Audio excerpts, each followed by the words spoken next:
So hi everyone, welcome to one more video. This video will be reacting 10 people confronting a billionaire with John Morgan. Don't forget to subscribe, leave your like. Let's go to the video.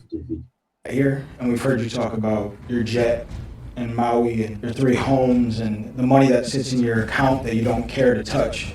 What stops you from helping every person in this room that's struggling right now? How do you help them when you do? Because you got a private jet, but I had to take off from work today, and I'm struggling. I got bills, man.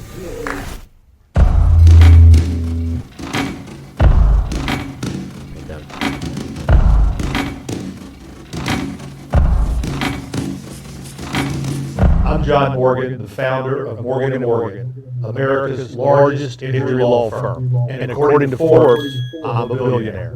Ask me anything. My first question is, how much are you currently worth, and how did you amass that amount of money? I'm a lawyer. I think this is a stupid question for starting. If you are in the first meeting with someone with high amount of money. But let's go. I went to law school and became a lawyer, but I'm also a serial entrepreneur. I built and operate a chain of attractions across America. I have Marriott hotels across America. I built shopping centers. The big part of my wealth has been generated by my law firm, Morgan & Morgan. Well, I don't know. We are seeing that if you're having in consideration, there must all the billionaires, millionaires have real estate to increase their money.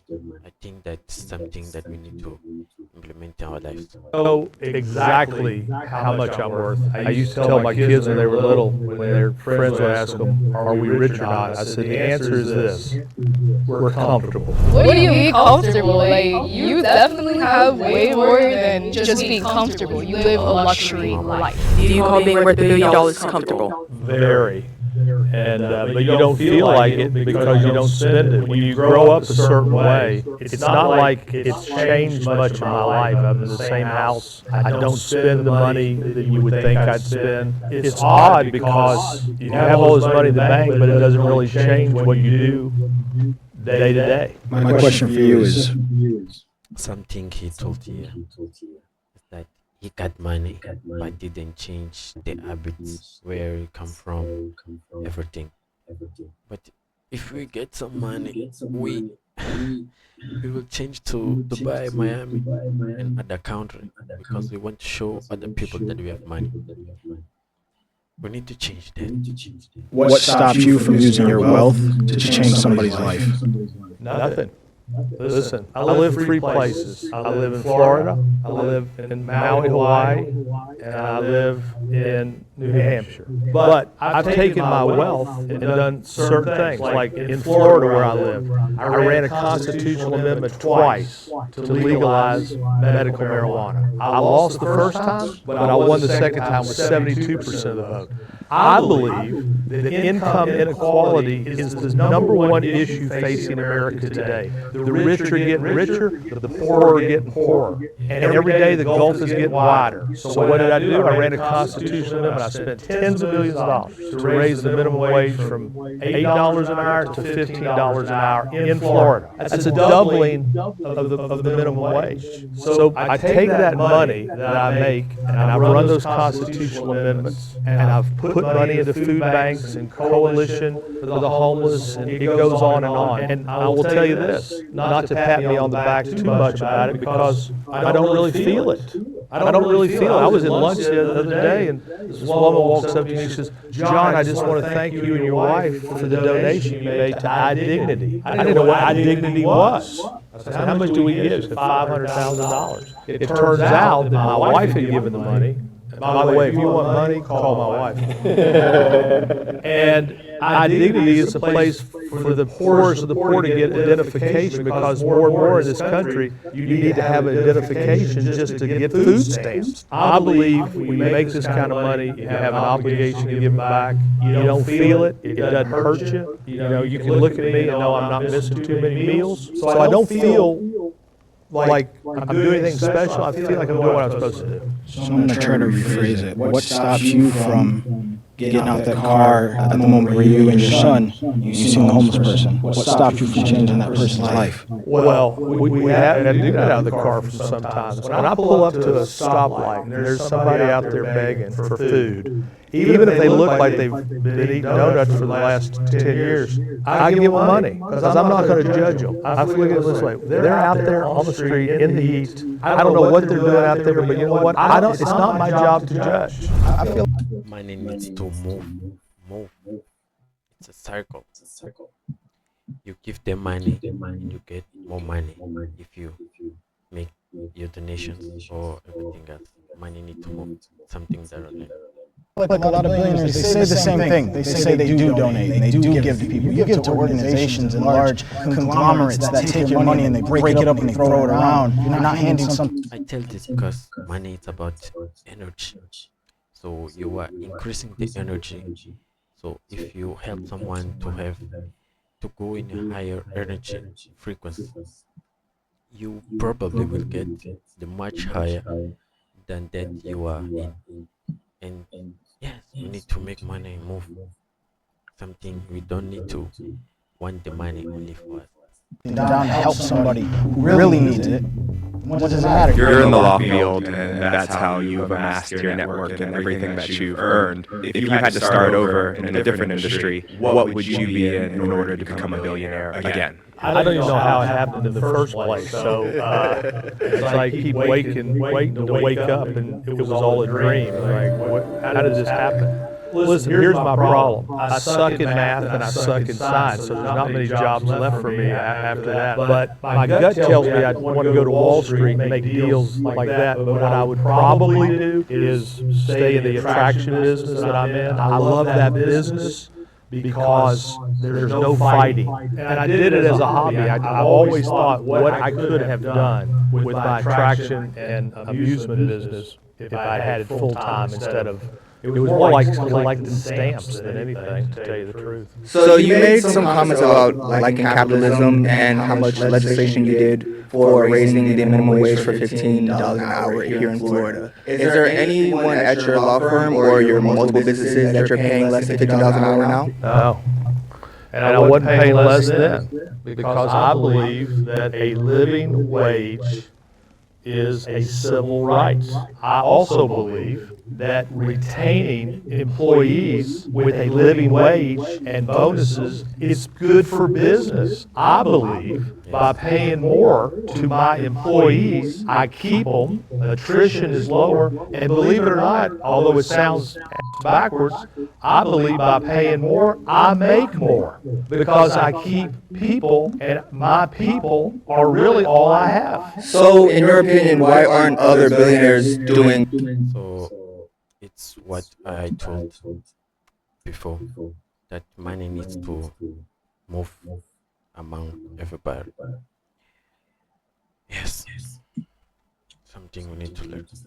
The same thing that you're doing? Well, I think some are and some aren't. A lot of people have to, like once I raised the minimum wage here in Florida, all of a sudden, out of the blue, Universal raised the minimum wage to $15 an hour. I kind of took credit for that. At a certain point, when wages start to rise, businesses have to respond. Because if Universal's paying $15, then Disney's got to pay $15. Because who cares if you're running Small World or Harry Potter? You're looking for a job. So you mentioned a little bit how you've put money into politics and things like that, and in the current political climate in the United States, our government's run by the billionaires, for the billionaires. What do you think the moral role of a billionaire should be within the United States government? By and large, the opposite of what it is. These fat cats got so much money, but they want the tax laws to benefit them. Like these hedge fund people don't even pay taxes. And so the billionaires are not satisfied with what they have. They want more and more and more and more. And what my worry is, this income inequality, at some point there's a breaking point. At some point you can become Cuba. And what I would say to these billionaires, you're going to make this gulf so big and so vast, just because you don't think it could ever happen in America, just remember January 6th. Just remember them storming the Capitol. Those were the barbarians at the gate, and they were mad as hell. And you know what they're mad about? they were mad because they think they're going to fall further and further behind. They weren't mad, and they thought Donald Trump was the one that could do it for them. But that's why they stormed the Capitol. And when I saw it, I said, that could be our future if we let the haves and the have-nots get so separated. I think everybody knows that probably every single billionaire does pay taxes, and he did say that he wants billionaires to be taxed so high, but I can promise he probably has found ways to pay taxes. Back in around like 1940s, the tax rate was around like 90s, higher than 90%, right? Would you be someone that would advocate to bring back such a high tax rate in order to redistribute the wealth? I don't know about 90% because you got to have some motivation. Listen, I am a capitalist. I believe in capitalism, but I also believe we have to do the most for the most with least. So when you mentioned capitalism, right? Capitalism is kind of inherently parasitical, right? You're going to always take more from the workers. You're going to put a profit on their labor that they're putting into the business. And I think now we're seeing that capitalism inherently causes these income inequalities. So I think we need to expand those social safety nets. We need to increase taxes on the wealthy in order to allow the poor to enjoy, the things that maybe you enjoyed when you were younger and things like that. Well, look, I agree with you, and I think it's really for these people who are so rich, they're going to lose it one way or the other. They don't, because look, the thing about it, you got socialism and capitalism. Socialism on paper makes a lot of sense, but then you got to count on everybody working. Will they all work? But in the short run, what we're seeing right now with this big, beautiful bill that they're talking about, we're talking about cutting all sorts of benefits to give more money to the rich and dig our country into trillions of more long-term debt. And I look at it and I scratch my head. The rich should be taxed bigger and harder. And so the reason I'm more for capitalism is because if you go to a socialistic country like France, France is not socialist. France is not. No, let's say China. We'll get China Well, first. China's not. China's communist. I've been to China's China. not communist. Huh? China's not communist. They're run by the Chinese Communist Party, but not. What are they? They're a socialist country. Socialist? Yes. And you look at Hey, man, I've been to there's China. wealth inequality, and it's actually pretty good. Have you ever been to China? Have I? No. Let me tell you something. It is the most oppressed country. No, I've ever no, been to. look, no. China's not oppressed. Look at China. They have great social safety nets. You need to go to China and watch the people with their heads down. This is a completely different China we're talking about. I'm talking about China today. I'm talking, yeah, if we're talking about China today, then no. You have drank the wrong Kool-Aid. I was like, oh, I'm the only Asian person in the room, so it's like so weird to see somebody kind of like debate about a country that my mom is from. I would have to agree with John more in terms of like China being a communist country. John, I'm a parent, and one of the challenges I have is making sure that my mindset is not my children's mindset. How do you overcome that challenge as a billionaire to make sure your children have their own mindsets? That's hard to do because they live with you. They hear you. The interesting thing about life is you get older, you start listening to your children, you're like, they're stealing all my shit. I said that. I did that. But what I used to tell them is this. When you're watching me, take the good parts and leave the bad parts. And That's something you need to do with every self-development video at YouTube, or if you're reading a book, yes, or listen to a podcast.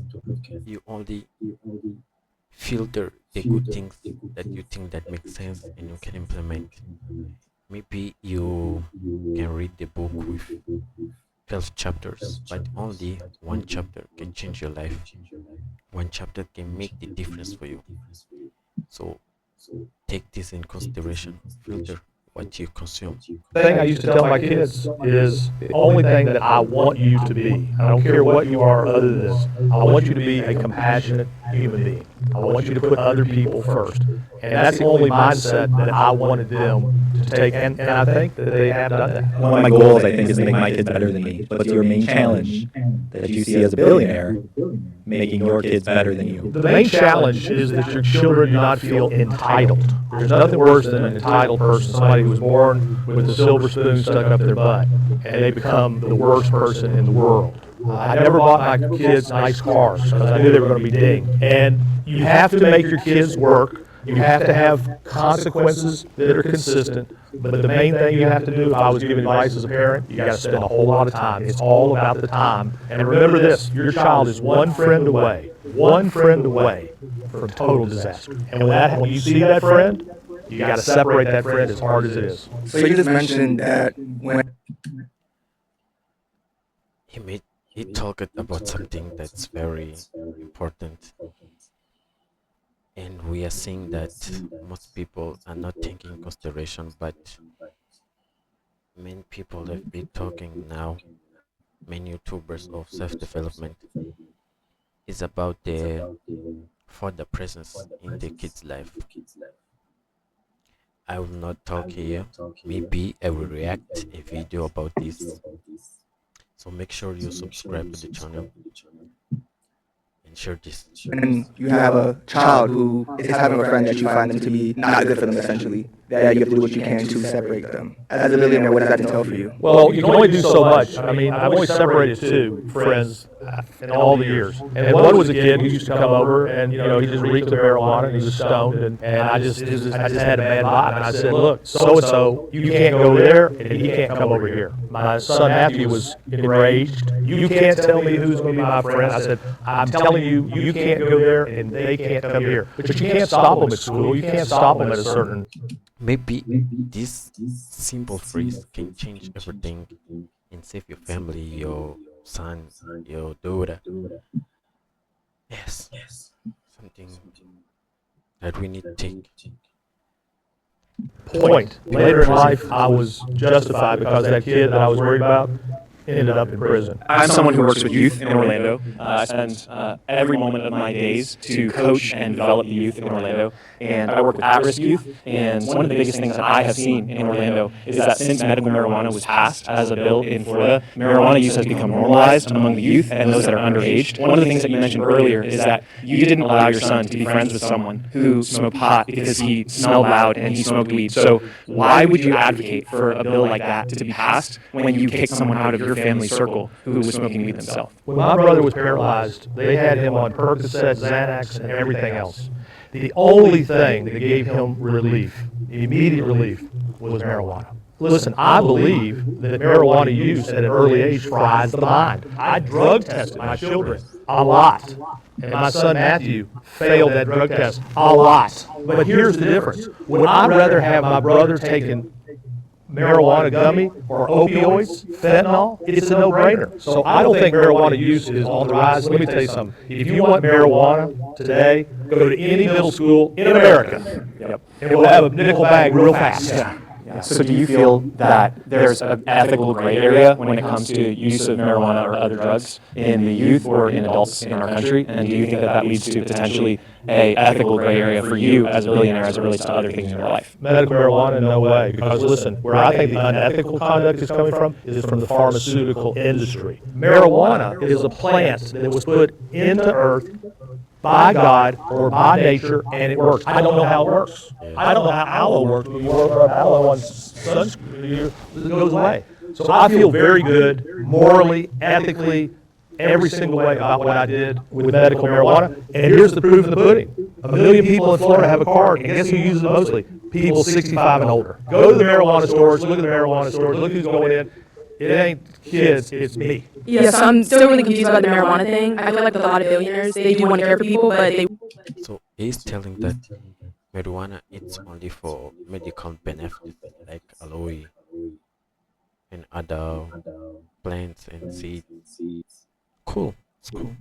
really don't want them around them. So that's what I feel, that you feel with marijuana, you're fine with people growing it, you're fine with people doing whatever. But right when it's in your house, you don't really care about the person. You want them not around you or your family. I'd take a gummy every night. It's in my house what are you talking about? Then why did you kick the person out of your house? He was a kid who I thought was, not just that he reeked of marijuana, he was a kid who I thought was bad news. I didn't think that he was smoking marijuana. I thought he was selling marijuana. Look, I think all of Matthew's friends smoke marijuana, and so that wasn't the issue. The issue was this guy might be a criminal. This guy is a bad influence. So don't take it the wrong way. Okay, so you kind of briefly talked on like for-profit CEOs and things like that. I was kind of hoping to hear your take on the current state of healthcare and what recently occurred with their CEO. Before I answer that question, I want to go back to the coach's question about marijuana, just so everybody understands where I stand. If John Morgan was king, I'd legalize marijuana all over the country, and I'd let you grow it at your house. So that's how I feel about marijuana. As far as healthcare, think about this for a minute. There's only one place that we go ever,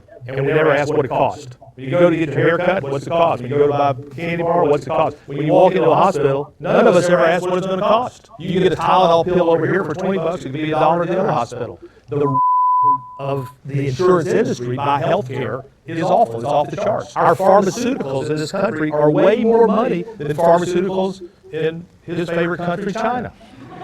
And so you got the healthcare where we don't ask what things cost, and then you got insurance companies who are fighting healthcare. And They're trying to gouge, the hospitals are trying to gouge, the insurance companies are trying to not be gouged, they're fighting, and guess who's stuck in the middle? The person who needs treatment, the person who has cancer, and they're saying, we're not going to do this, we're not going to do that. And then what happens? People go postal, people snap. So would you be in favor then of a socialized form of healthcare in the United States? I don't know how it will work. Listen, Every major country has a socialized form of healthcare. when Obama was president, he came to my house as president. I supported Obama. I'm on the National Finance Committee for Obama.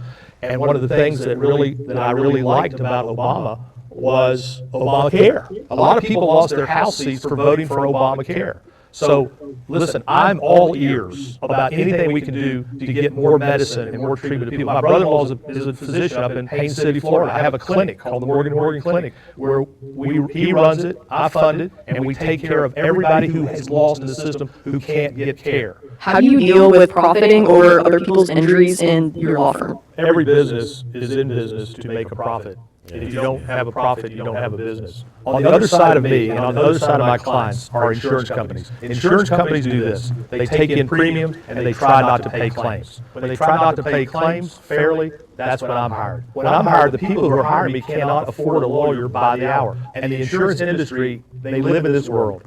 Deny, delay, defend. Their job is to never be fair with you. The people who come to me at their time of need are people who've had something taken from them. The business I'm in is being the key to the courthouse for people who can't afford it, taking all of the risk. And believe me, I've lost some cases where I've written off millions of dollars. But at the end of the day, the only thing between me and them getting a fair shake from the insurance industry is what we do, which is take them to trial. So I never even realized it could be this lucrative until I got in it. But I've also scaled it in such a way that most personal injury firms are like, one-trick ponies in one city. I built mine throughout the entire United States, and by having the scale that I have, my profit got a lot bigger. You have mentioned before that you make money off of people's injuries and stuff like that. Do you think it's ethical to, I don't want to say take advantage of people, but take advantage of people when they're most vulnerable? I think what I do is highly ethical. I think that the insurance industry is very unethical. I believe that I'm the difference between people getting back what was taken from them and relying on the insurance company. I believe that what I do is almost, not quite, like a ministry, because people come to me in their most desperate hour, whether they've lost their home, lost a life, lost a limb, lost livelihood, and they have no way to fight back. So I can tell you this, I sleep very well with what I do and why I do it, because I am the civil police representing the people who cannot have a voice for themselves. I got into this business because my brother Tim was paralyzed, so I got to see what it's like to be on the other side. I got to see what it's like to be the poor person that is being oppressed. And I'll tell you what, it is the worst feeling in the whole world to be hopeless, powerless, helpless. And when you get to step in, and even the... That's why we need to make money. Yes. We need to make money, not be hopeless, powerless, and helpless.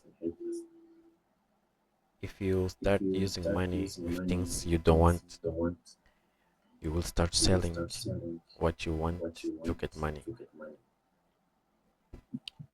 Something like that. Playing field and say, hey, that ain't gonna happen. When they try to give you peanuts, they're like, we're not taking peanuts. When I walk into my lobbies throughout America, when I see those clients sitting there, I see my brother, I see my family, and I want to treat them exactly the way I would have wanted to be treated. Do you believe most billionaires and lawyers are compassionate? I think it all depends on the person. I believe what's helped me in my life was I came from a very difficult childhood with a lot of economic insecurity and alcoholism. Everything bad that you could think happened did happen. But the good thing about those things, if you take it the right way, is those things can generate later in life serious compassion on your part. Whenever I would see somebody homeless, I used to tell my children, just remember this, they don't want to be there. Yes. And once upon a time, that was a little girl. They took the wrong advice. They made the wrong moves. No one wants to be homeless or have no money or something. There's something that this person made or didn't make to improve. their capacity to make money and be a strong person. Girl, little boy eating ice cream cones, swinging, having the time of their life. And they don't want to be there. And don't judge them because we don't know how they got there. John, how do you care for your clients when you're done with them? I know your motto is for the people, but it seems like it's only for the client. Up until a certain point, the award is won, the case is closed. How do you take care of your people after you're done with them? Here's how I take care of the people.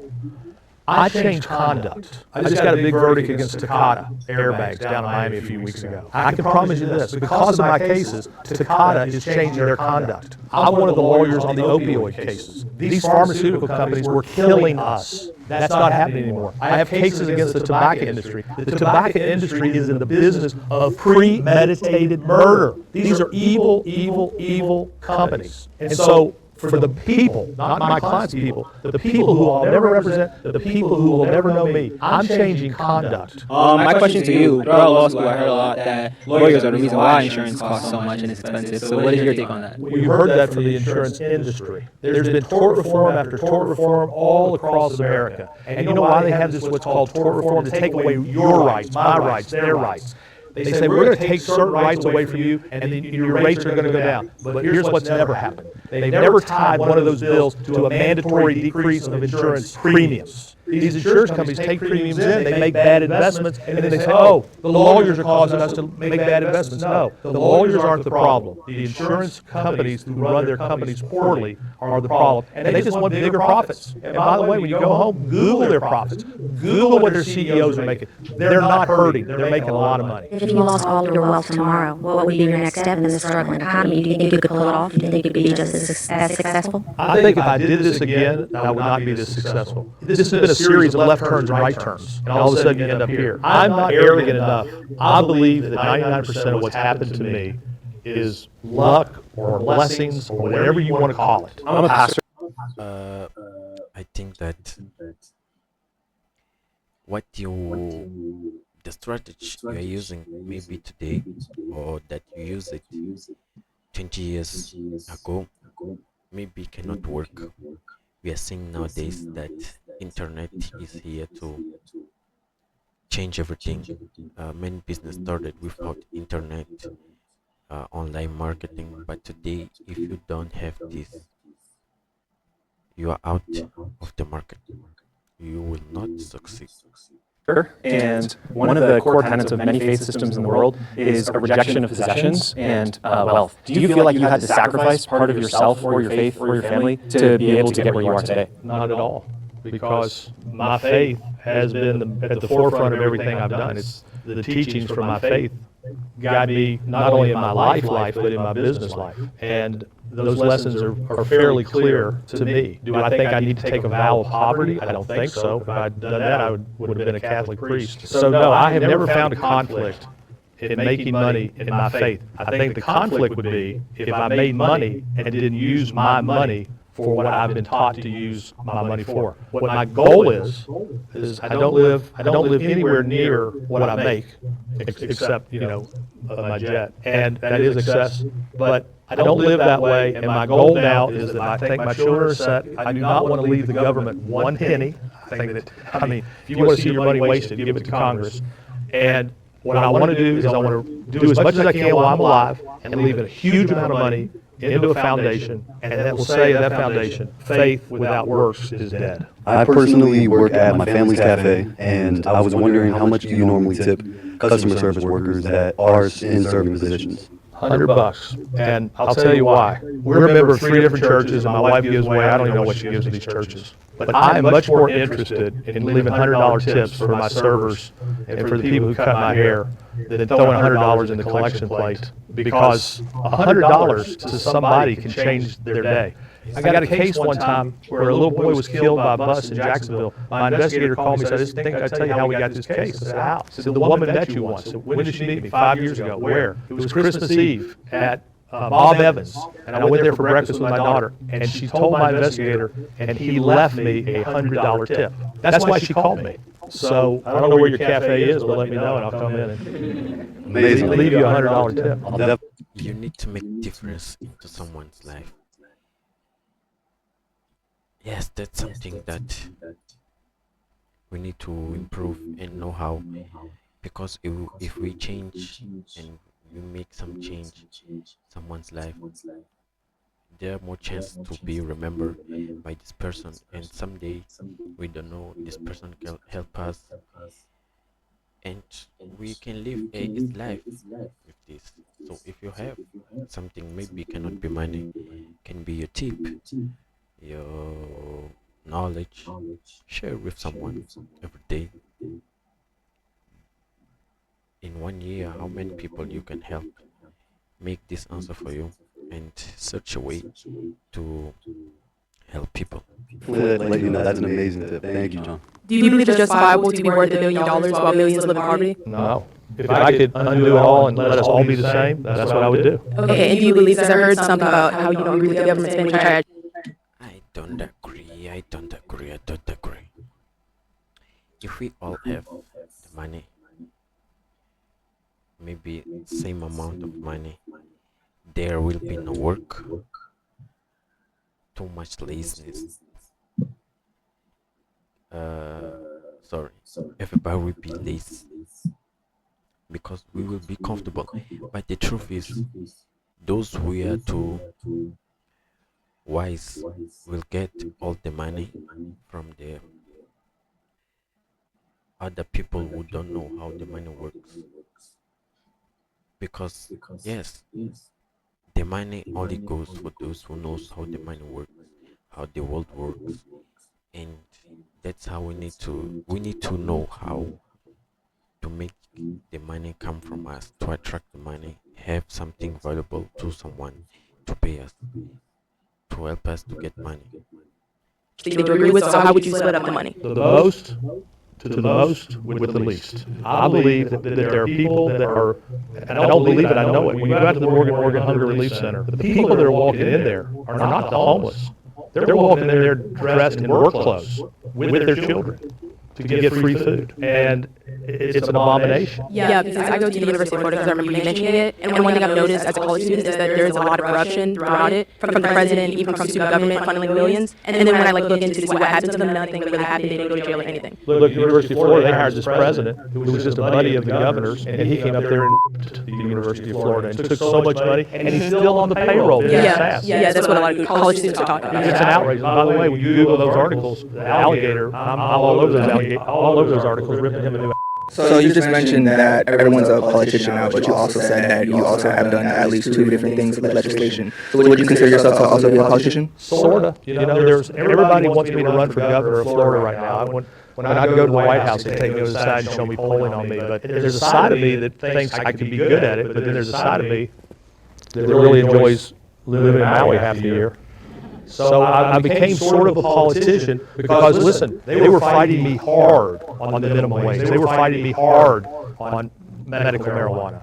And I was out debating sheriffs, and everybody I was debating had a green suit on and a gun. So it was like, a little hard to debate them. So I was sort of a politician because I was in the political realm. And that's why all this talk about me, about people wanting me to run for governor is percolating. So today, I think we've all sat here and we've heard you talk about your jet and Maui and your three homes and the money that sits in your account that you don't care to touch. I think we all have experienced at some point in time that moment that you talk about as a kid, sitting there hoping and praying that somebody will help you. So I guess my question that you didn't really answer, you just told me how much you have. What stops you from helping every person in this room that's struggling right now, that can't pay a bill, had to miss out on work? How do you help them when you do? Because you got a private jet, but I had to take off from work today. And I'm struggling. I got bills, man. And I'm not begging for money, but I'm saying, what stops you from being able to go and help us to change our lives? Because So before he answers, I think that we are seeing that the billionaire is taking the money out. He can give to everybody, but not everybody will have this money or double this money, multiply this money by the next week from this recording. It's because the rich know how the money works and we don't know how this works. So this is something we need to know and understand that even if they give us money and we made the wrong choices, we are dead. We will not go in a higher state and improve ourselves. Let me give you 100 while we're here. Thank you. Don't buy marijuana. No, I don't smoke. At middle school. No, man. Nothing stops me. Listen, here's how I look at it. I went to a religious retreat one time under duress. It was called a Crescio. And I thought it was going to be a bunch of bullshit, and it was basically a bunch of bullshit. But at the very end, it all came down to one thing that I took from that meeting. And here's what I took. I can't change the whole world. I would love to be able to. But the phrase that I took from that Crescio weekend was, bloom where you're planted. What does that mean? That means I can't solve hardly anything.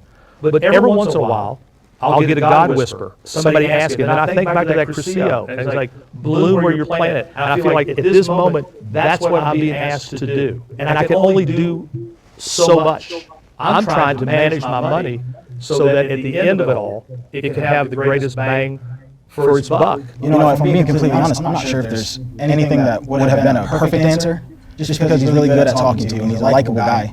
And he's got he's soft in the eyes, so it's easy for him to get you on his side. So I don't know if there's anything he could have said that would have completely changed my mind. But I think showing your actions, he handed me $100, but there were people in the room had told their stories throughout the day. And with a lot of cash in your hand, you could shut me up, but he could have given it to everybody. He could have shown in that moment that he has the power to change your life, and he could try to change your life. Even if it's a small amount, it's better than nothing. And he didn't really do that. One of the takeaways I took is there was a quiet desperation, a little bit of a worry about the future, and a little resentment about people who have money. I think So that's it, everyone. Hope you like it. Subscribe and share this video to someone else. Thank you.